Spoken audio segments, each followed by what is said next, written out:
Okay.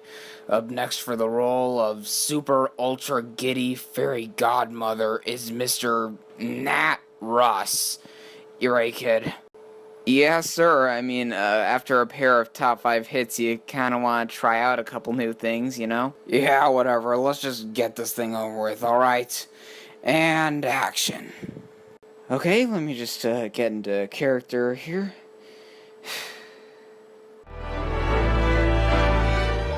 The hell's going on here? And look at you!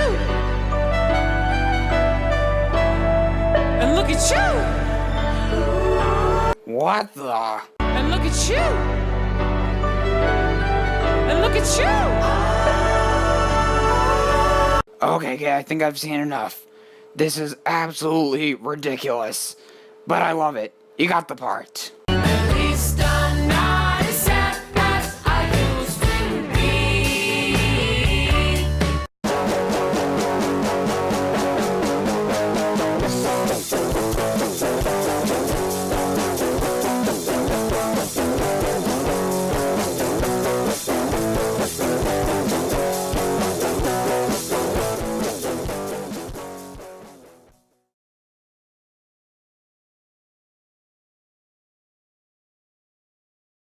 Well, that might be the stupidest thing I've ever done on this channel. Hey everyone, welcome to another episode of Spinner Reviews, and today I'm going to be doing the second episode of Thumbnail Jumble. This is basically my way of getting out more reviews in fewer videos, which is ironic since it's been about a week since my last video, but I've been kind of busy with, personal stuff, and for those of you watching for the first time, I'm usually in a better set, with a better camera, but I'm just kind of trying to get this out as quickly as I can, sort of talking about albums that came out a few weeks ago in little groups.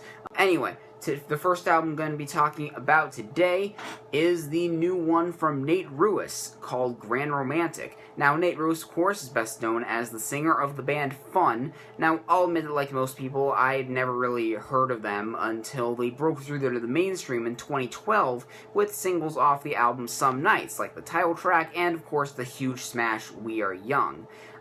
But later on, when I got a bit more into their discography, I fell in love with their previous album, Aim and Ignite, from 2009. Now, don't get me wrong, Some Nights is a very good album, despite its little bits of flaws. But in my opinion, I consider Aim and Ignite one of the best pop albums of the last decade. Admittedly, I haven't really delved into Nate's previous band, The Format, yet, but I'll make sure to get around to that at some point. Anyway, with Fun and on hiatus, now we have Nate's debut solo album, and after loving Fun guitarist Jack Antonoff's solo project Bleachers, and seeing them live a multitude of times, and I actually did a concert review of their show a few months ago that I recommend checking out, I was really interested in seeing what Nate would do here, especially after hearing the complete opposite two lead singles, Nothing Without Love and Aha.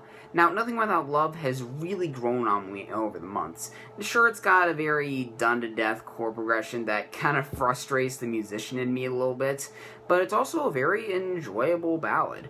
Now, one thing I love about this is how it sort of deceives you with the cliche title. Sure, he talks about how love has held him in life toward the beginning of the song, but then he turns around and says a line like, I would take credit for what's wrong, but I'm nothing without love, and turns it completely on its head pretty much. I just like when a song can get smart and subversive with an otherwise tried and true idea like that.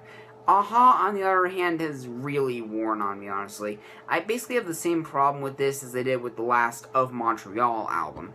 Between the percussive, hard-hitting verses, the pre-chorus that actually includes a pretty cool callback to Some Nights, and the big swelling chorus, there were a few separate ideas here that, if taken and fleshed out a little more, could have made for some pretty good songs. But instead, he just decided to Frankenstein these ideas together in a way that, to me, just feels really awkward and unnatural. The rest of the album is also a pretty mixed bag, though most of that isn't really because of the songs themselves. I mean, you've got great piano ballads like Moment and It Only Gets Much Worse that are actually pretty heartbreaking and beautiful when you look into them. Then there's the Beck collab, What This World Is Coming To, which does a great job of combining Nate's sensibilities with Beck's more alt-country style that you might find on an album like, say, Mutations, or maybe even a bit of Sea Change. I sort of see it as lamenting the attitude that the public has towards celebrities now, where you could be adored by everyone for really good reasons, but one little slip-up in your personal life that gets caught on camera or something, and that all goes away, and just sort of talks about how ridiculous that is, but without coming off like, celebrity problems and whining and stuff like that. I think they pulled it off in a very smart way. Really, I guess the main issue with this album, in my opinion, is that nearly every song is trying to be this big show-stopping ballad where audience members wave their lighters and stuff like that, which inevitably is gonna get diminishing returns after a while, and more importantly, songs that simply don't do it as well as others, or simply end up falling flat. Some of these songs to me just feel like fun outtakes with less interesting instrumentation to give thanks to the other members of the band for. The only other moment besides Aha with any real energy is the pop jam You Light My Fire, which actually finds Nate doing his best mid-80s Bruce Springsteen impression and pulling it off pretty well. Overall, while there is a good amount to get out of Grand Romantic, it seems mainly meant to tide fans over until the next fun album with a project that's good, but doesn't really top the past stuff, or to me, even really try to. So, I'm gonna give it a 7. Definitely suggested for fun fans, or just fans of good ballad-centric pop music, but I wouldn't really consider it an essential album for the year. And the second and last album I'll be talking about today is the new one from San Francisco-based alt-rock band Waters called What's Real. Now, I was introduced to these guys earlier this year through a YouTube ad, actually, that was playing their single I Feel Everything. I checked it out and I was instantly hooked. Now, I gotta get a certain elephant in the room out of the way just right off the bat. Now, if you listen to most of the stuff on this album, you'll notice that this band sounds a lot like Group Love. In fact, in his upper register, the singer Van sounds pretty much identical to Christian from Group Love. It's kind of insane. But coming from a fan of Group Love, I don't really consider this an issue. To me, Waters still writes high quality enough material to not be dismissed as some kind of knockoff or poor man's wannabe.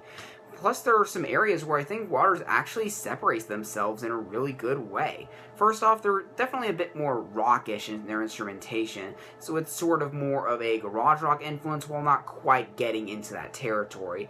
There's a very simple guitar, bass, drums approach to a lot of this album, and it works well for them.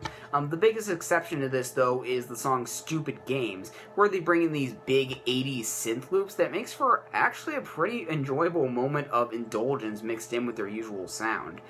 Meanwhile, a lot of the rest of this album has a nice pop sensibility to it, with sticky hooks on nearly every track that can be a lot of fun.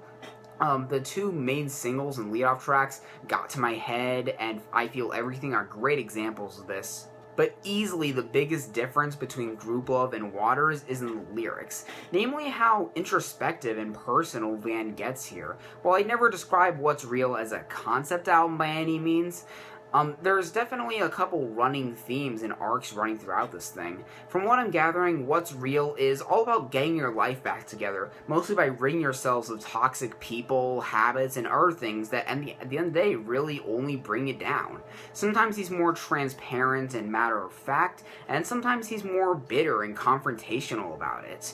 And to me, he manages to make it work either way. Well, whether he's telling someone off on tracks like Stupid Games or Over It, he doesn't make the mistake a lot of writers do of not being descriptive enough to properly and vividly sympathize with him. You know exactly what this person's doing to piss him off, and someone in that kind of situation, I can definitely see connecting with it. And speaking of connection, without going into too much detail, during the time I was listening to this album a lot, I was going through some emotional and transitional stuff personally, and I have to say that songs like the title track, Breakdown, and Mom and Dad's, and definitely a few others, are ones that I've really been relating to in an effective way, and it's definitely been helping me through a couple things, so I definitely gotta give him credit for that, even if it does cause a bit of additional bias.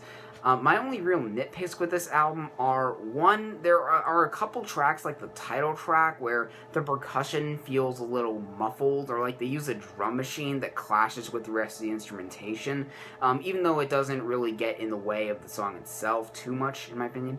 And two, a couple of the shorter tracks, like Inside My Room and Rebel Yell, again, despite being generally good songs, feel a little underdeveloped, like more demos than full-on album versions. But aside from that, What's Real is a very impressive alt-rock album from a band that I really hope gets more buzz in the future, and I'm going to give it an 8.5.